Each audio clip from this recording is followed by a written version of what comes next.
Welcome to the PoPolitickin show. Founded in 2008, PoPolitickin is a hip-hop meets self-help brand. With each interview, we teach the babies and share success secrets with you, the listener.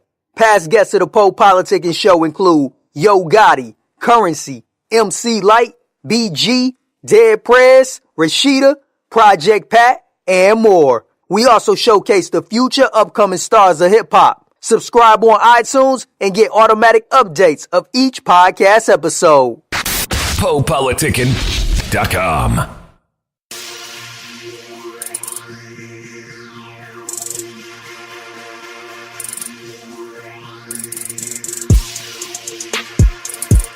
Yeah.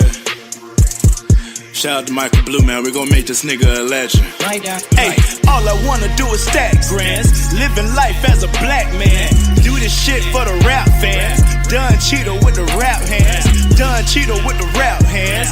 Being a single with the backhand. Niggas wanna be pocket watching. I'm 3-piece with a pocket watching. All I wanna do is stack grands. Living life as a black man. Do this shit for the rap fans. Done Cheeto with the rap hands. Done Cheeto with the rap hands. Being a single with the backhand. Niggas wanna be pocket watching. I'm 3-piece with a pocket watching. Me what I'm doing in 5 years, I'm top 5. Whether I spit that written or off the noodle, boy, I'm top rhyming. Rock diamonds, VVS is a homie, yeah.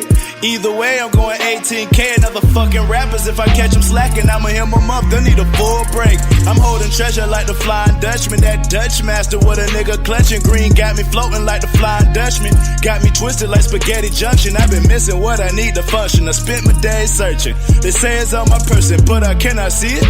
Only these frustrations and other burdens. Maybe I should bring a bird in, huh? Chop it or rock it or see what it do. Now that idea is in a furnace. I'm popping up popular, branch out like populars. I'm in love with rapping all of this opulence. So I opt the plan and no one can stop the shit. Fuck a oppin', any nigga who talking shit. Run amok in any city I'm conquering. Nah, no mistaking. Rapper, baby, just the one that can make it. Perfectly ducking and dodging the flakers. I'm bringing new flavors just for the tastemakers. I'm coming for your heart just like a pacemaker. We set the new paces, you call us pacemakers. I run with remarkable thinkers, so sooner than later you're all gonna thank us. All I wanna do is stack grands. Living life as a black man. Do this shit for the rap fans. Done Cheeto with the rap hands. Done Cheeto with the rap hands.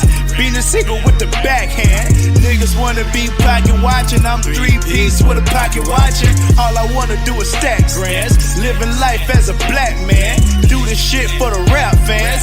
Done Cheeto with the rap hands. Done Cheeto with the rap hands. Being a single with the backhand. Niggas wanna be pocket watching. I'm 3-piece with a pocket watching. Stop pointing the finger at others. Look inward. Find out what it takes. Find out if you have it. Find out if there's space. Find out if you can find your way. Then finalize function. Turn it to some. Find out if you can make it stay. I bet you can if you think you can.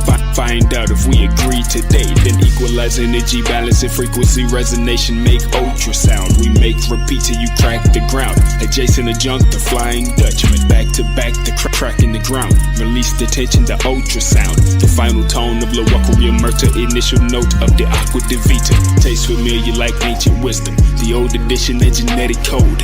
Deja vu built in the system. Make you remember what you've always known. The ocean matter holds all answers. The piracy books, the decode. The pirates I see protecting the things worth far more than just gold. The pages are filled with lessons untold. From lessons untold, from lessons unknown. Esper like the phoenix feathers. The first from the fire, the 10th in edition. Deadpool and a devout Christian. Riding backseat the bucket, I'm flipping the tape deck. Got my fingertips itching. Metal fingers, nutritional facts. All I wanna do is stack grands. Living life as a black like man. this. Do this shit for the rap fans. Done Cheeto with the rap hands. Done Cheeto with the rap hands. Being a single with the backhand. Niggas wanna be pocket watching. I'm 3-piece with a pocket watching. All I wanna do is stack grands. Living life as a black man. Do this shit for the rap fans. Done Cheeto with the rap hands. Done Cheeto with the rap hands. Being a single with the backhand. Niggas wanna be pocket watching. I'm 3-piece with a pocket watching. Welcome back to PoPolitickin.com, your home for self-help meets hip-hop. Now politicking my homie Sir Hop. How you doing, bro? Man, I'm doing all right. How about yourself? I'm great, man. So why they call you Sir Hop? Honestly, man, it was a name that like the girls gave me. Like, you know what I'm saying? When I was in college, I don't know where it came from, but I liked the ring that it had, and plus the idea of knighthood around it. So I just kind of let it stuck. It was wild because like it was like this one girl that called me Sir Hop. I'm like, okay, that's kind of cool. And then like literally like a year later, it was a completely different chick. She was like, oh, Sir Hop. Might have to stick with that. Yeah. All right. So talk about your background. Let us know how long you've been involved with music and how you got involved with it. Man, let's see. I started rhyming when I was 11. Making beats around like when I was about 15, and I dropped like my first couple of tapes like 2010, 2011, and I got down with this group because like for a minute I kind of went underground. And I was doing like just a lot of engineering work for other artists, and then I got down with this group. It was me and my boy Crash, and we were called RMVBM. We both rapped, we both produced, we wore masks on stage, and you know what I'm saying? That was around 2015, and we were touring then, so I got a little bit of time. You know what I mean? All right. Who are some of your influences? Oh, man. MF Doom, Jay-Z, Nas, Wu-Tang Clan, Delta Funky Homo Sapien is the truth. Currency, I'm big into Currency. And a lot of my other influences really don't even come from like rap music. It'll just be, like Cool and the Gang or who comes to mind? I know Temptations got me wanting to write music for the first time. Like that's the craziest part. So you know what I mean? Run DMC played a big part. I wanted to be Jam Master Jay. Like that's what got me into rap. Like that right there. I wanted to be Jam Master Jay. So what about Jam Master Jay caught your attention? Because he wasn't even a rapper, so what made you say Jam Master Jay? All right. So I saw I don't know if you ever saw like the old movie Tougher Than Leather, Uh-huh. but I don't know. It was just like Jay was just always like the cool, laid back one. Then it was like he provided the beats. It was just I don't know. It was just I liked the role that he played. Because me naturally I'm not really an extroverted person, so. Like just the way Jam Master Jay moved was just, more appealing to me, at the time of my life. And I wanted to DJ also. You know what I'm saying? And So I'm saying who you say your current top 5 is right now. oh, that's hard. That's hard. Like that list updates like way too often. All rappers included or Yeah, whoever. okay.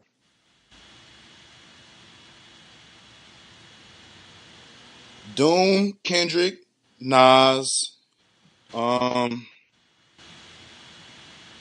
still going with Jigga. Still gotta throw him in there. So Doom, Kendrick, Nas, Jigga. That's 4. And then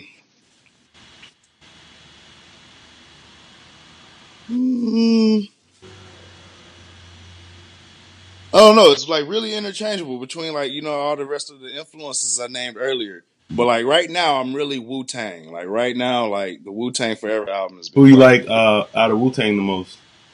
Uh, I like Method Man and Ghostface. Inspector Deck. Huh? Method Man and Inspector Deck. Yeah, I'm a Ghostface fan. I always like Ghostface. I would say I don't listen to MF Doom that much, but what do you like about him? Might be sleeping on him. What you like about MF Doom? He's got rhyme schemes. He's got rhyme schemes. Like that's literally the only way I can put it. Like the only person I've seen with like rhyme schemes like that get as complex as his is like maybe Sean Price.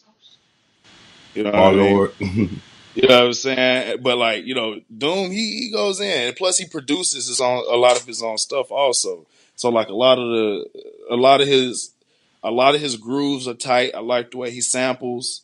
I like the way he takes audio samples from different movies and put together like actual stories from it. The rhyme scheme is always crazy. Like Doom makes me have to look up what the fuck he's talking about. You know what I mean? So I feel like I learn a lot from Doom also. So describe your style. My style.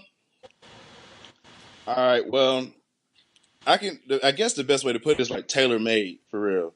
You know what I mean? Because I don't really just like have verses and then, you know, see if it fits to a beat. You know, I just I hear it and I just do what I feel like is appropriate. You know what I mean? So I don't really have two verses that sound the same. But I like to say that, you know, I'm witty. The wordplay is always going to be there. Deeper concepts, but well, not necessarily deeper concepts, but like I dig a little deeper. Like, you know, even when I rap about nothing, I try to make it sound like something. Like, you know, like because a lot of people, you know, they're like that's what I guess this is where the Wu-Tang influence comes in for me because you know, a lot of times they'll rap about the same shit everybody else rap about, but it's just the way that they put it, the slang that they use, and taking that extra step to be creative and like put a little more narrative to it. You know, that's more so my style. You know, I like to use words. I try to be a powerful descriptor when I rhyme. You know what I'm saying? Give people like an image, give people something, actual literature. So yeah, I don't really know how to really put that in one, like in just a couple of words.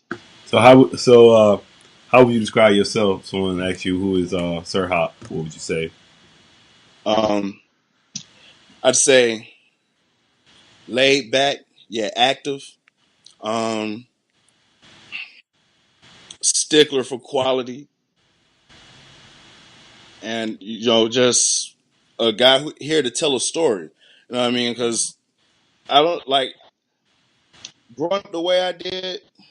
I was always like just two parallels. You know, it was like the street side is like right there, but at the same time, I always had some book sense too.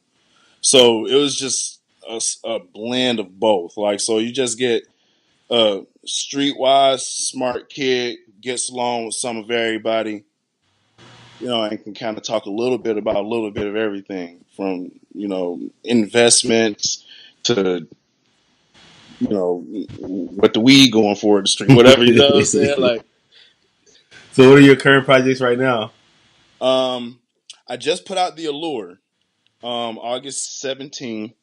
And after that, right now I'm working on features and just trying to work this record. But I have already started recording the next project. I don't have a name for it yet, so we just call it TBA for now. All We just right. call it TBA right now, and you know, but right now the primary focus is getting content geared around the Allure to draw some more attention to it.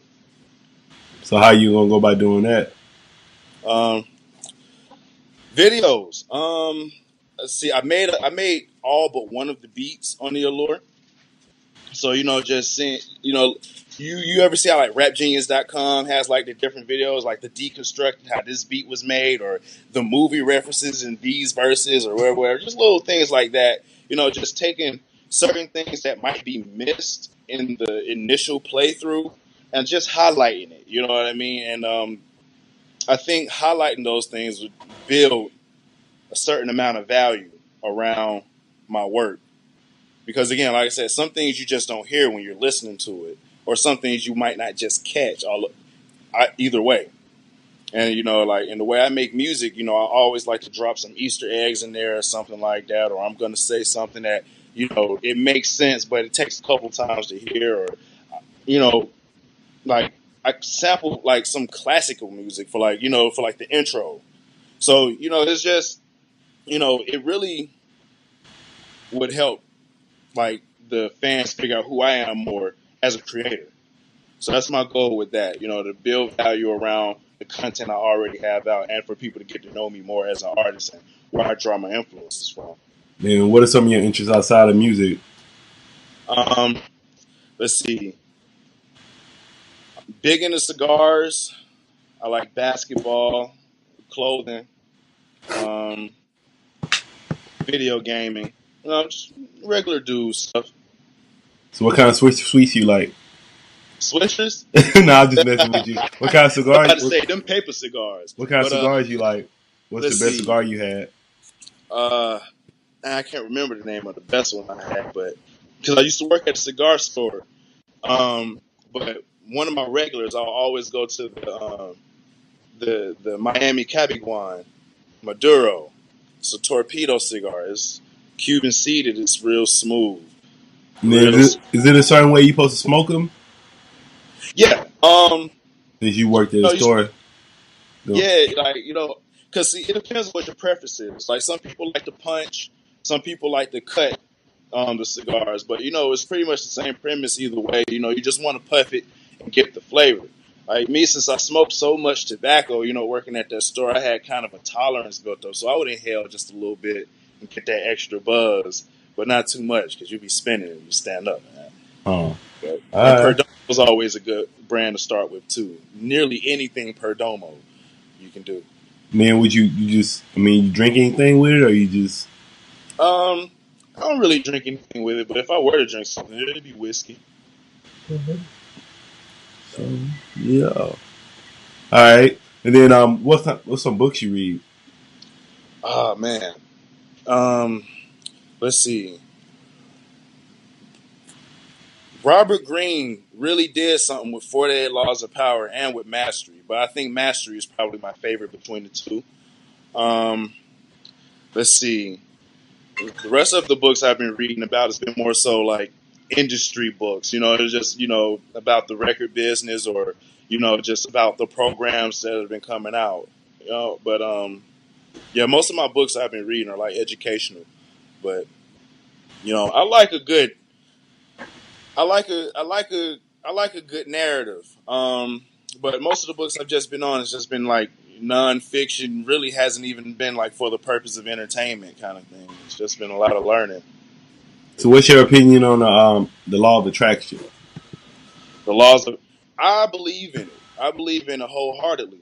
You know what I mean? Like people's mindsets really play a role in what they get done in a day, in my opinion. You know what I mean? People who come in with a defeated mindset, a lot of times they beat themselves before the conditions put before them actually have. And I feel like with the law of attraction, what I'm saying? When you think positive, you do positive, you get positive.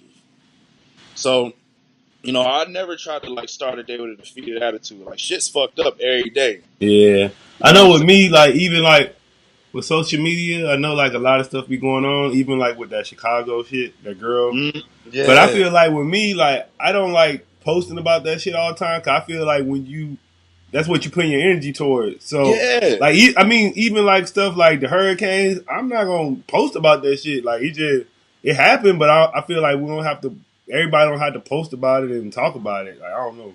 I just feel like focus on what you want. Or if we are going to talk about it, let's talk about some of the positive aspects, or what we learned about this whole thing. There's somebody out there who's busting ass, saving lives, getting those karma points up. You know what I'm saying? And we don't even know who that person is. There's a lot of. Well, speaking of that, I know it was actually a UFC fighter. I think his name is Derek Lewis. I know when the Houston hurricane, they say he saved over 100 people because he had like a big ass, like a mega truck. So he was saving hella people. Yeah, Derek Lewis, he like a black guy, heavyweight for UFC. That's tight. Yeah, so that's tight. We can put that in there since we want to talk. Yeah, like I like that for real. I didn't even know about that, but yeah, you know what I'm saying. Like again, it's really about mindset. You know what I mean? Like you have to believe in yourself that you can do things. You have to believe that things are for you, and you have to put yourself in a position too to receive these things. So, the law of attraction is real important foundation of how I live. And then what would you say the keys to success are? I would say creating a plan and sticking to it, not deviating, staying focused, staying consistent. And speaking of creating a plan, what are the goals for your career? The goals for my career right now, like it's a lot of stuff is really numbers based, but I just like the hardest thing about being a creator sometimes is like you have your thoughts, but you don't have the words for them. You know what I'm saying? There's a lot of feelings. So let me think about this real quick, like how to like say what I want to do. But overall, I want to be known, as a dope MC. Like, what I'm saying? Like personally, I want, sometime down the line, I want people arguing about, whether or not I'm in their top 5. I also want to show people like, what I'm saying, you can rhyme and sell well and not have to, like, because it's hard to explain because like I got like several different goals, but it's all stemming from the same amounts. It's all stems from the same action. You know, from one end, like with my family, I want to show them like you don't have to work for somebody that's gonna replace you as soon as your leg break or some shit like that. Like you know what I'm saying? Like you don't they have will to replace go your hard. ass. Like you know exactly. Like like bro, you don't have to do this to yourself. Like there's a way you can provide for yourself using the talents God gave you. You know what I'm saying? It's hard. You know what I'm saying? But the way I look at it, bro, it's like selling dope. Like the first few months are gonna be hard. Get your clientele up, apply yourself. Then after a while, it'll get more steady. But you have to be willing to sit through that dry period for a little while, and you have to have that mental toughness. So that's one thing. That's one of my goals. Like, bro, like you can do it, whatever it is. For me, it happened to be music. You know what I'm saying? I knew I wanted to do this shit when I was 10. But, you know, you can do whatever it is, but you got to come up with a plan and stick with it. As far as like musically, as far as my fans, I want them debating on like who I like, you know, where I sit amongst the greats. You know what I'm saying? That's what I want. You know what I'm saying? Like I take rap super serious, you know, especially the technical aspect. You know what I'm saying? And I want to be one of the best technical writers. Period. You know what I'm saying? Like me, we're in a day and age where people don't really go platinum or stuff like that. And if they are going platinum, you're not seeing what you're supposed to see from it. Right. So, you know, I'm not necessarily worried about the sales. I'm worried about the impact and having a genuine fan base and being able to really like send a message, because there's a lot of people who might not be taking the path that they're supposed to be taking. Like I'm just now, you know, feeling like I'm doing what I'm supposed to be doing with my life, even though, you know what I'm saying, like I'm not as financially well off as I was, but I'm just now feeling like I'm doing what I'm supposed to be doing. And a lot of people are afraid to take that leap. I want to be able to inspire people to take that leap. All right, wait. Because you gotta, my bad, but you know what I'm saying? You got your whole life to go and fall back in line if shit don't work out. But you know what I'm saying? You get in line, you stay in line, you don't know what you can accomplish. And where do you see your career 5 years from now? To quote one of my lyrics, you know what I'm saying? They asked me what I'm doing in 5 years. I'm top 5. All right. We're going to talk 5 years from now, see what's up. That's a bold statement.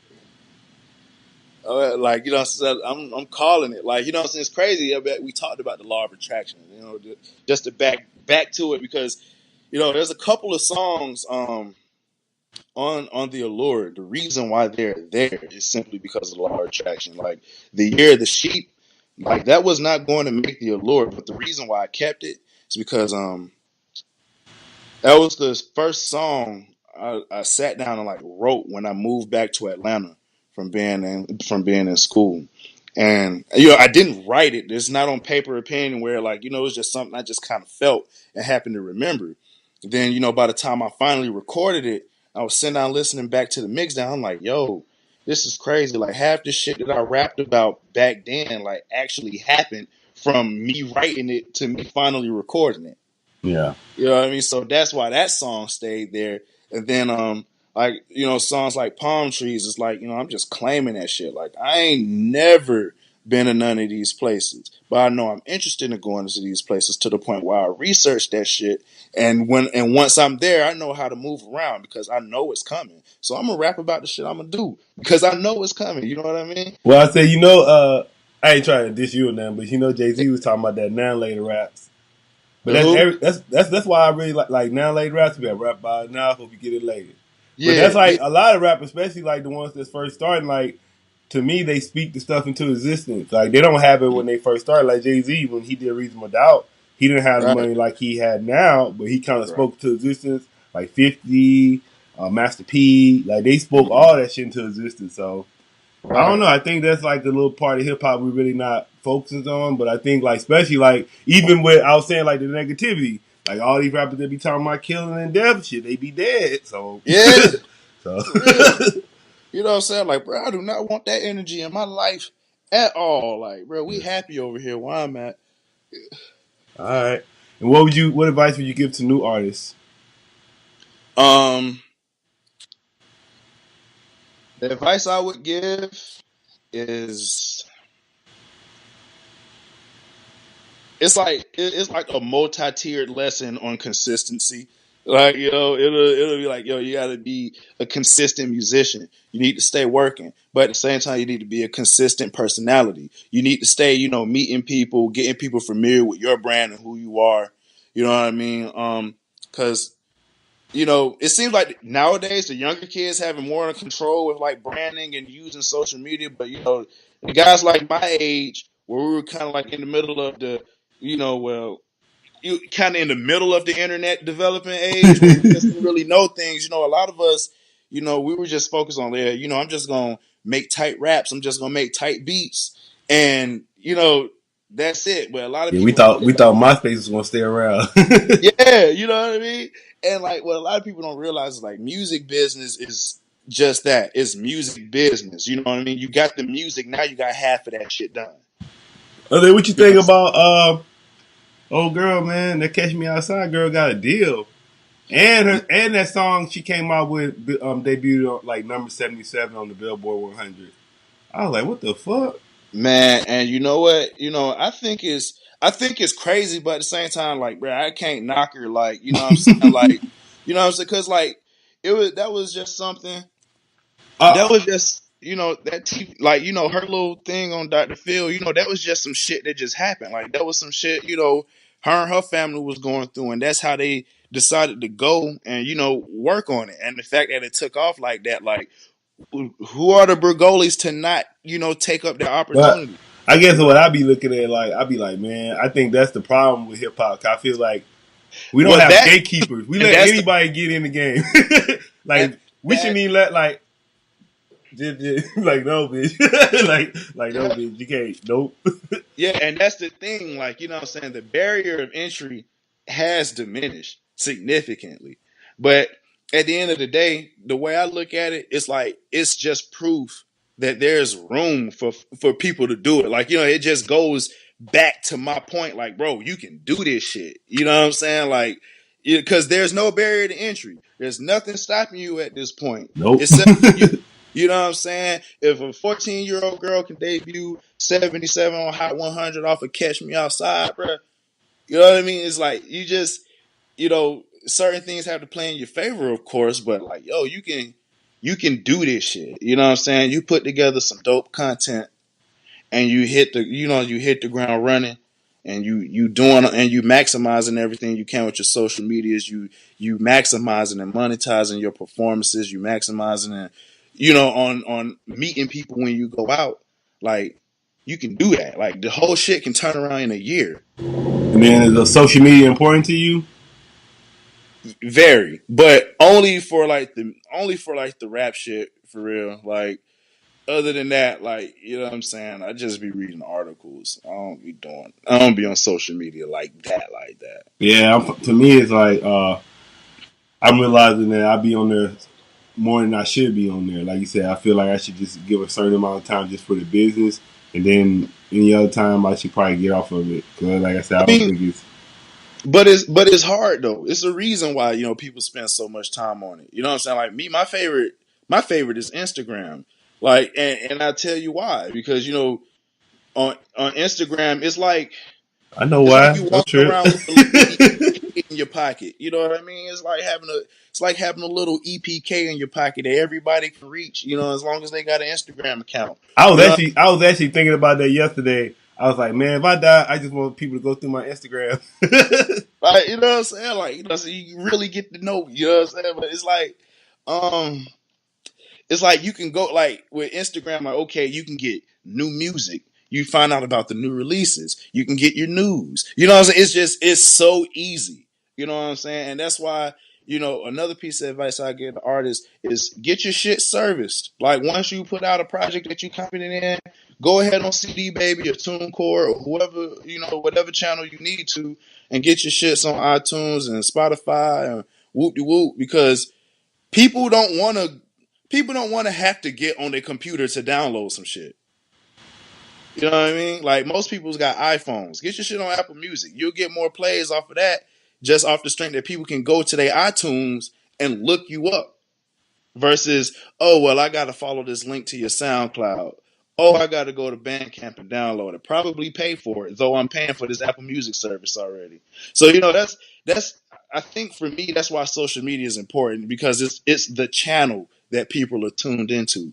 Yeah, I had this rapper one time. He got upset with me because I actually interviewed him before. We was cool and everything, but he got upset with me because his album came out, and I was like, "Oh, I heard it." And he was like, "Where you heard it from?" And I was like, "On Spotify." And he was like, "I guess he was all mad because I didn't buy it." Like, nigga, I heard it on Spotify. Like, bro, like, you know what I'm saying? Like, you know what I mean? Like, with me, like, the only time, like, I might be expecting someone to, like, buy my physical is, like, after I don't threw down at a show. You know what I mean?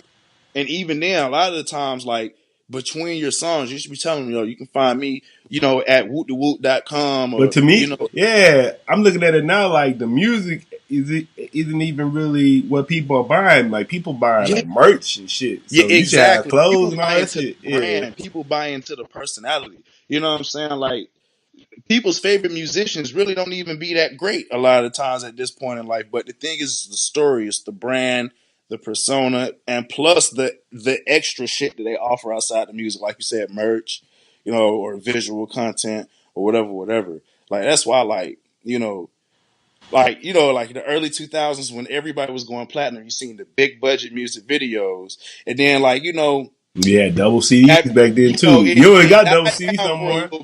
It died down for a little bit, but you see it starting to come back up. Because, you know what I'm saying, people need that visual content. People need reasons to keep getting on YouTube and streaming that shit. You know what I mean? Because, like, bro, I was reading this article the other day.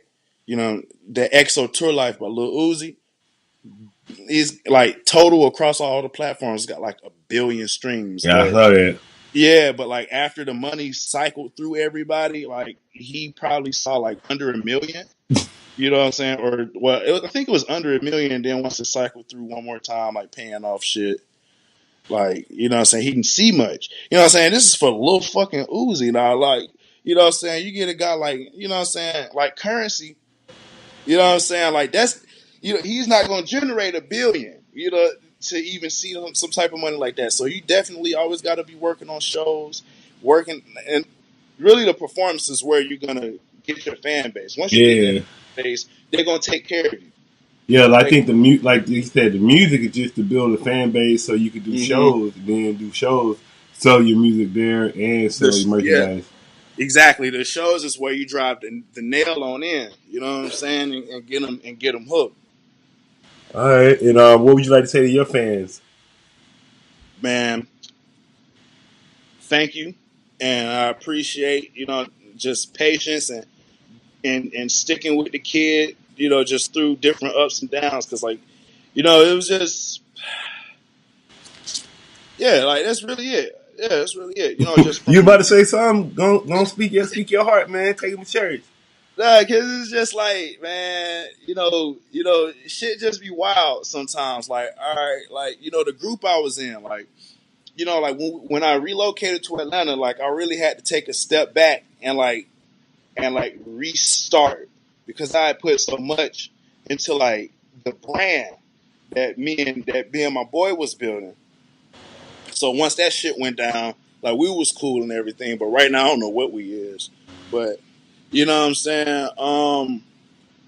When shit went down, like, you know what I'm saying, shows started getting missed and whoop-de-whoop, like, it was crazy. So, it was just like, like, I just appreciate folks, like, you know what I'm saying, allowing me to continue to hold on to certain relationships and, like, you know what I'm saying, and repair that shit, and pretty much, like, make a redemption. Because, like me and my group, we went out bad. Like, our buzz was too big for that shit that happened. But, things happen. Yeah, what was the name of the group again? RMVBM. It stood for Rocket Man versus Better Man. Rocket Man versus Spider-Man? Better Man. Oh, okay. Yeah. All right, man. I want to say thanks for coming through politicking with me. Man, all good, bro. For real, I appreciate you having me. Yeah, no doubt. Anything we didn't cover you like to talk about? Tell me your social media and everything, I guess. Yeah, you know what I'm saying? Like, just shit. I guess my favorite song was The Allure. Let's see, what else would I want to talk? I mean, shit, we just politicking, bro. What's the social media? Yeah, but the social medias, man, you can find me everywhere. Facebook, Twitter, Instagram at SirHopATL, SoundCloud at SirHopATL. If you go to my website, SirHopATL.com, you know, it's got all my socials on, like, you know, on a little reel. You can just kind of click and it'll take you directly to the page. But yeah, pretty much everything SirHopATL. PoPolitickin.com. The PoPolitickin Show is brought to you by Audible. With over 180,000 titles to choose from, Audible is great for any continuous learner wanting to grow and expand their knowledge and insight. Go to www.audibletrial.com/POaudio and get an audiobook of your choice free with a 30-day trial. After the trial, your paid membership will begin at $14.95 per month. With your membership, you will receive 1 credit every month, good for an audiobook on Audible. Cancel before your trial ends and you will not be charged. So go to www.audibletrial.com/POaudio and download a free book by Tony Robbins, Grant Cardone, Napoleon Hill, Les Brown, Damon John, and more. Always remember that knowledge is power.